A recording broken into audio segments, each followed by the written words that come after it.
कि यदि सिएटल का लेक साइड स्कूल ना होता तो माइक्रोसॉफ्ट भी ना होता। कोई फर्क नहीं पड़ता कि हम इंजीनियरिंग किए हैं या फिर हम 8वीं फेल हैं, कि 11 करोड़ लोगों को एम्प्लॉयमेंट देती है। 94% अनऑर्गेनाइज्ड सेक्टर है। गूगल का नाम पहले गूगल नहीं बल्कि गूगल रखना चाहते थे। गवर्नमेंट के बस की बात नहीं है। पाकिस्तान में है जो कि जब से देश आजाद हुआ है तब से अनएम्प्लॉयमेंट स्किल्स न्यू सेक्टर है।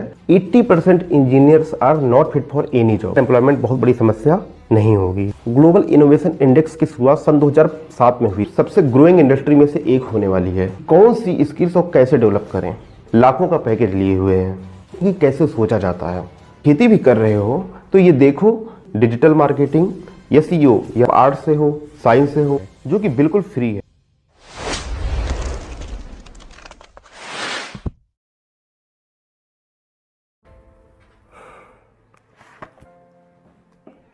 यदि सिएटल का लेक साइड स्कूल ना होता तो आज माइक्रोसॉफ्ट भी ना होता। ये मैं नहीं कह रहा, बल्कि माइक्रोसॉफ्ट के मालिक बिल गेट्स ने सन 2005 में ग्रेजुएशन कर रहे बच्चों को खुद बताया था। आखिर क्या था उस स्कूल में, ऐसा उन्होंने क्यों कहा, लेकिन इसके बारे में हम लोग बाद में डिस्कस करेंगे। यूट्यूब पे 2 तरह के लोग आते हैं, पहला एंटरटेनमेंट के लिए, दूसरा कुछ सीखने के पर्पज़ से। यदि आप सीखने के पर्पज़ से आए हो तो ये वीडियो आपके लिए है।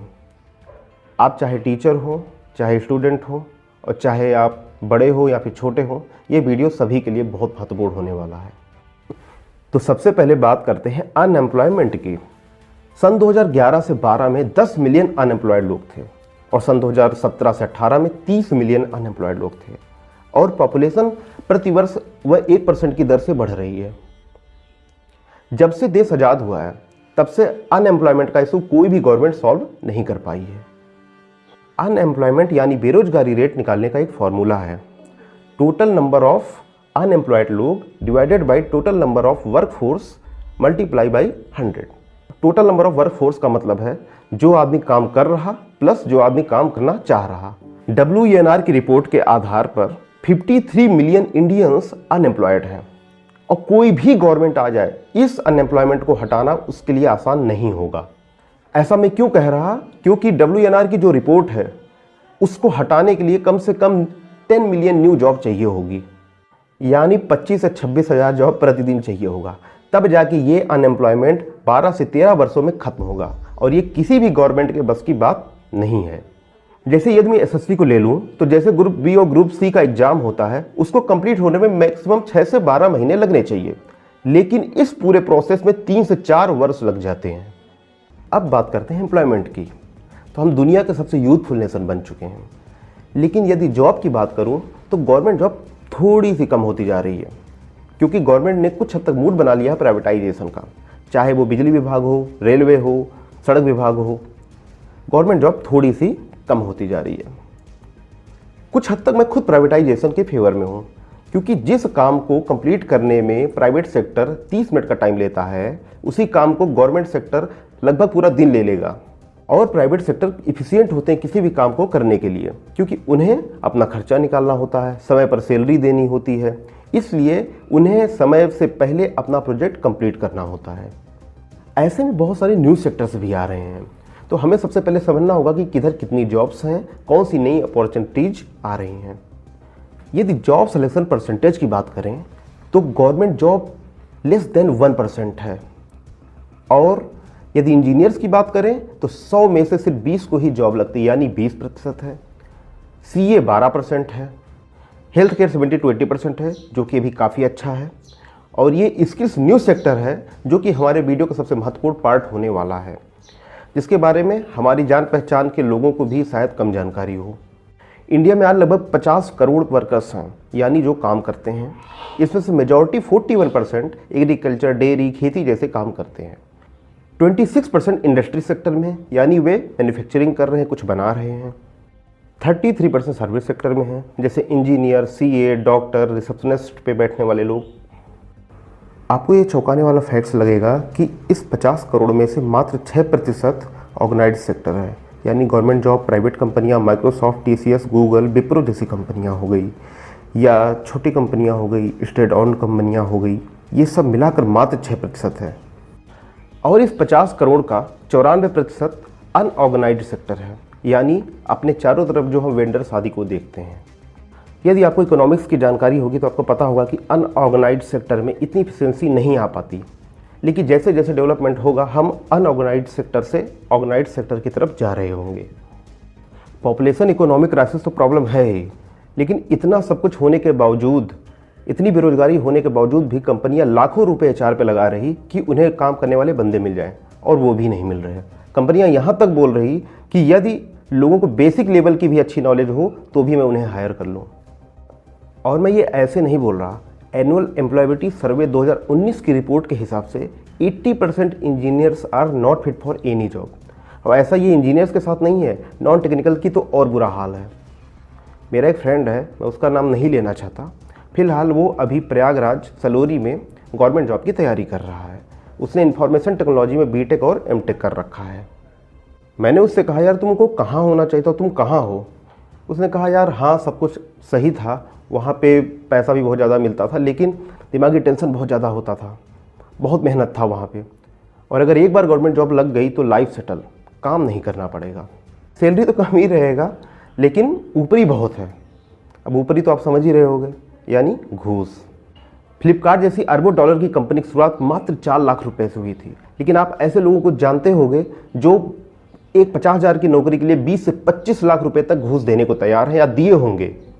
इन सब का सबसे बड़ा कारण है एजुकेशन सिस्टम। किसी भी देश के डेवलपमेंट में एक यूनिवर्सिटी का कितना बड़ा रोल होता है ये एक आम इंसान को पता भी नहीं होगा। आज हम गूगल के बिना अपनी लाइफ को इमेजिन भी नहीं कर सकते, कम से कम मैं तो नहीं कर सकता।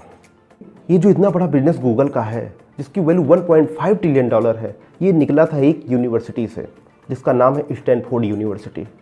ये एक क्लास प्रोजेक्ट था जिसे लैरी पेज और सर्गी ब्रिन ने बनाया था, और उन्होंने प्रोजेक्ट सबमिट किया और गूगल सर्च इंजन की शुरुआत हुई।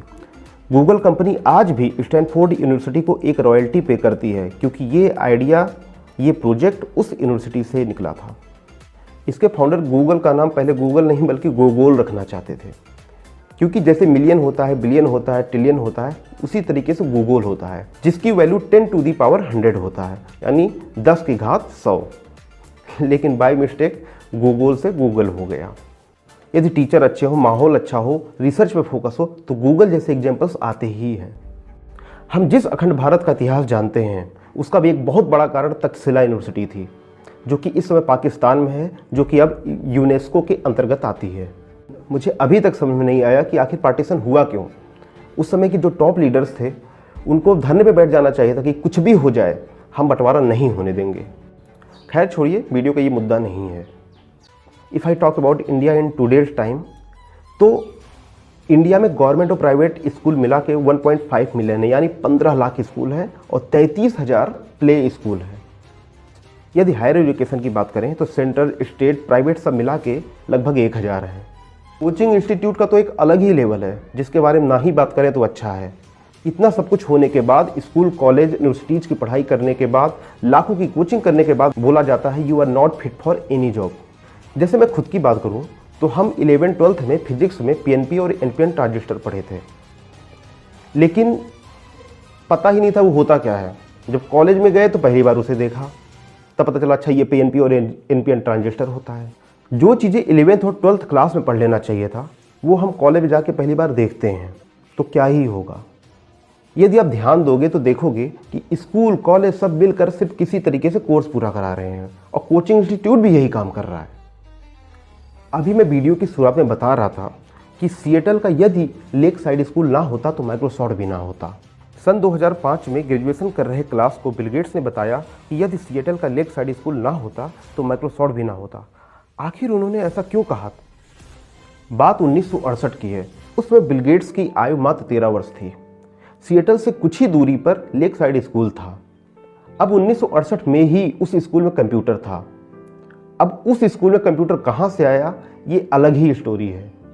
बिल डूगल का नाम शायद आपने नहीं सुना होगा। बिल डूगल सेकेंड वर्ल्ड वार यानी द्वितीय विश्व युद्ध में एक नेवी पायलट थे, जो बाद में हाई स्कूल में मैथमेटिक्स व साइंस के टीचर बन गए। ही believed that book study was not enough without real world experience. मतलब वो मानते थे कि किताबी ज्ञान बिना वास्तविक दुनिया के अनुभव के पर्याप्त नहीं है। और उस समय बिल डूगल मानते थे कि जब ये बच्चे आगे चल के कॉलेज की पढ़ाई करने जाएंगे तो उन्हें कुछ न कुछ कंप्यूटर की जानकारी की आवश्यकता होगी। 1968 में बिल डूगल ने उस Lakeside School Mothers Club से निवेदन किया कि एनुअल फुटकर बिक्री से होने वाली आय लगभग $3000 से लीज पर 30 कंप्यूटर लिया जाए जो टाइम शेयरिंग के लिए जनरल इलेक्ट्रिक मेन फ्रेम से जुड़ा हो। बिल गेट्स बता रहे थे कि टाइम शेयरिंग का सिद्धांत 1965 में ही इन्वेंटेड हुआ था। बता रहे थे कि डूगल कितने दूरदर्शी रहे होंगे कि बहुत से यूनिवर्सिटी ग्रेजुएट के पास भी इतने एडवांस लेवल का कंप्यूटर नहीं था जितना कि क्लास 8 में उनके पास था। ये 1968 का ही समय था जब बिल गेट्स की आयु 13 वर्ष थी और वे पहली बार पॉल एलन से मिलते हैं। ये दोनों जल्द ही बेस्ट फ्रेंड बन गए और इन दोनों को कंप्यूटर में बहुत इंटरेस्ट था। वहाँ कंप्यूटर किसी कोर्स का पार्ट नहीं था बल्कि ये एक इंडिपेंडेंट स्टडी प्रोग्राम था। पॉल एलन और बिल गेट्स दोनों ही कंप्यूटर में पूरी तरह डूबे रहते थे और अपनी क्रिएटिविटी उस कंप्यूटर में करते रहते थे and they quickly become computing expert. Paul Allen एक सेशन में पुरानी यादों को याद करते हुए बताया कि एक बार बिल गेट्स ने फॉर्च्यून मैगजीन को दिखाते हुए कहा, क्या तुम जानते हो कि फॉर्च्यून 500 कंपनी चलाना कैसा होता होगा? फिर एलन का रिप्लाई था कि मुझे इसके बारे में कोई जानकारी नहीं है। फिर बिल गेट्स ने बोला था, शायद हमारी खुद की कंप्यूटर कंपनी हो। और ये बात कब की है? जब बिल गेट्स की आयु मात्र 13-14 वर्ष थी। और अगले 6 वर्षों के बाद 1975 में मात्र 19 वर्ष की आयु में वे माइक्रोसॉफ्ट की शुरुआत करते हैं और आज माइक्रोसॉफ्ट सबके सामने है। बिल गेट्स सच ही बोलते हैं कि मैं एक बहुत लकी इंसान था जो ऐसे स्कूल में पहुंचा जहां पे एक ऐसे विजनरी टीचर थे कि मुझे क्लास 8 में ही कंप्यूटर मिला। ज़्यादातर लोग ये जानते हैं कि बिल गेट्स एक कॉलेज ड्रॉप आउट हैं, लेकिन वे ये नहीं जानते हैं कि बिल गेट्स 18 वर्ष की आयु तक उतनी किताबें पढ़ चुके थे कंप्यूटर की जितनी कि एक पीएचडी करने वाले लोग भी नहीं पढ़ते हैं। स्कूलिंग में ही उनके अंदर 10-20 साल आगे का सोच, विजन, नॉलेज डेवलप हो चुका था। जिस भी कंट्री, यूनिवर्सिटी, कॉलेज, स्कूल में ऐसा पॉजिटिव एटमॉस्फेयर हो जहां कम से कम 10-20 वर्ष आगे की फ्यूचर विजन के हिसाब से एजुकेशन पर काम किया जा रहा हो, रिसोर्सेज अवेलेबल कराया जा रहा हो, इनोवेटिव माहौल हो, इनोवेशन पर काम हो रहा हो, तो वहाँ पर तरक्की होनी ही है। एम्प्लॉयमेंट व अनएम्प्लॉयमेंट बहुत बड़ी समस्या नहीं होगी। हमारे यहाँ जो चीज़ें पढ़ाई जाती हैं इंडस्ट्री लेवल पे बिल्कुल अलग होता है। यानी हम कॉलेज में जो चीज़ें पढ़ते हैं, प्रैक्टिकल करते हैं, इंडस्ट्रीज में उन टेक्नोलॉजी पर 15-20 साल पहले काम हुआ करता था।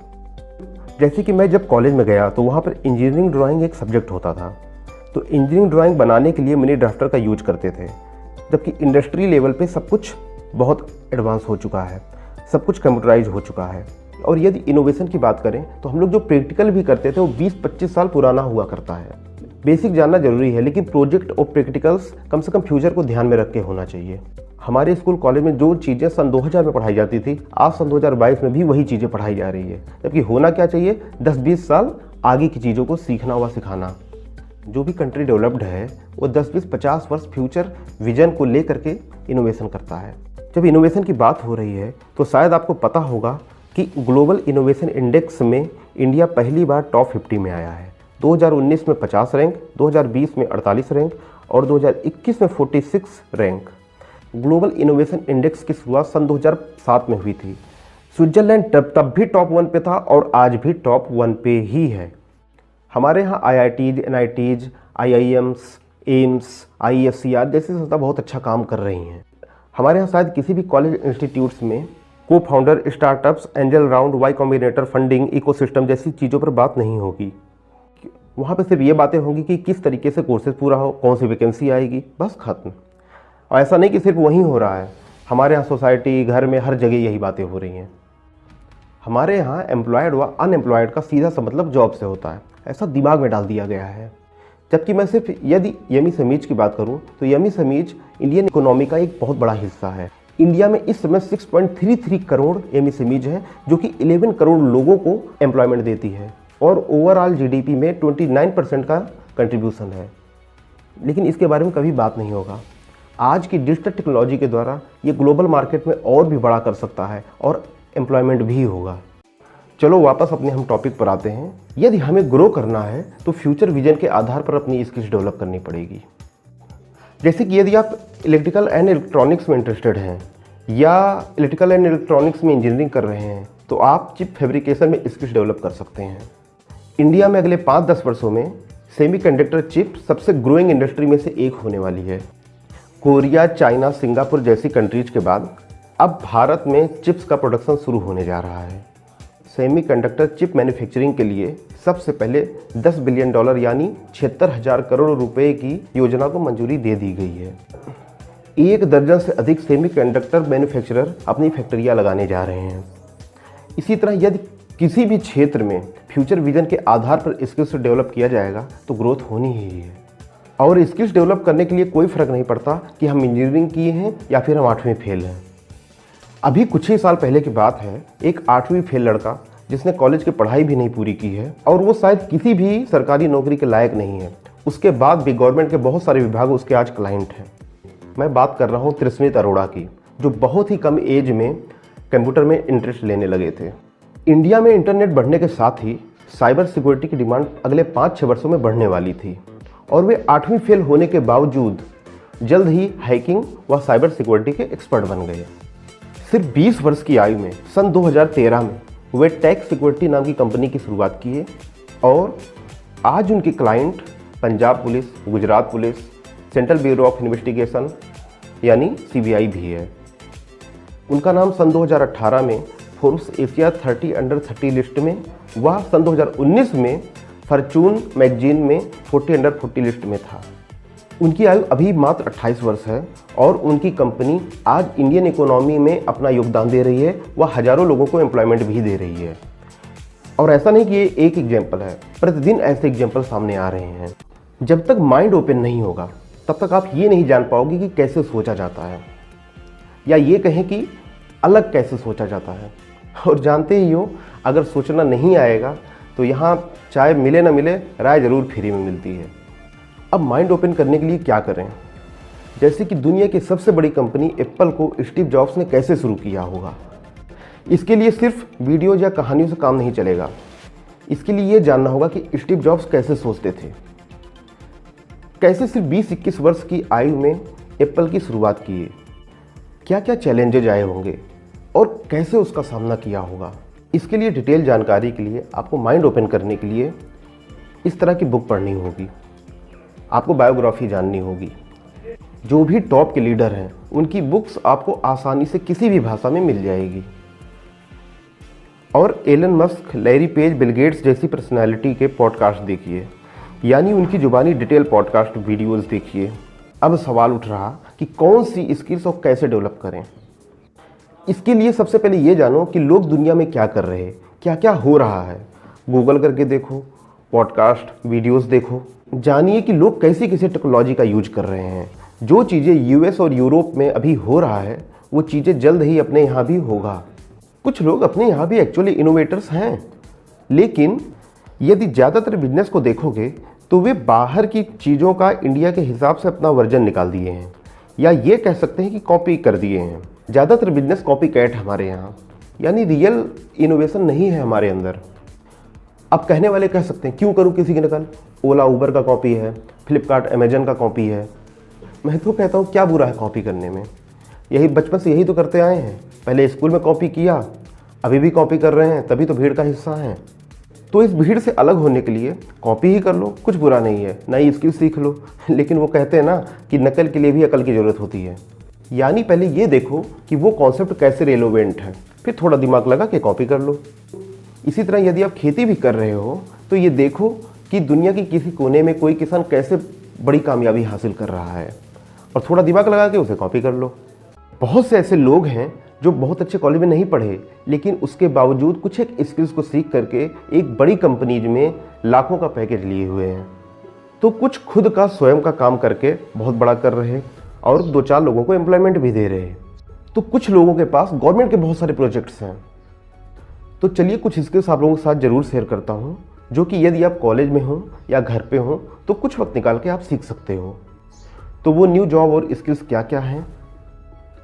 तो यदि आप टेक में इंटरेस्टेड हैं तो आप सीख सकते हैं web development, game development, app development, user interface यानी UI डिज़ाइन।